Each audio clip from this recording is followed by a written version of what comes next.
চিকিৎসক রোগী সম্পর্কে টানাপোড়েন এবং এর থেকে উত্তরণের উপায়।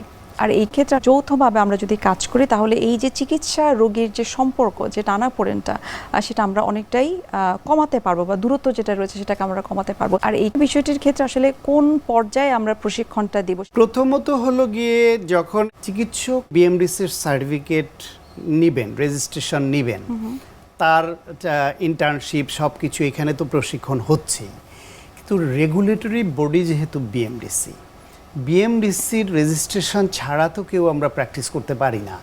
তাহলে সারা দেশে এই সিস্টেমে ডাক্তাররা যে বিএমডিসির যেই রেগুলেশনস আছে সেটা মেনে কাজ করছে কিনা এটার তদারকি বাড়াতে হবে। এক, দুই হলো কোনো চিকিৎসকের বিরুদ্ধে যদি অভিযোগ আসে রোগীর পক্ষ থেকে, তাহলে সেটা নিউট্রালি যথাযথভাবে অ্যাড্রেস করতে হবে যে আসলে এই চিকিৎসক দায়ী কিনা। যদি দায়ী হয়, পৃথিবীর উন্নত দেশেও রেজিস্ট্রেশন ক্যান্সেল হয়, নানান রকম পানিশমেন্ট হয়, এইটাও যেন বাংলাদেশে নির্মোহভাবে নিউট্রালি প্রয়োগ হয়।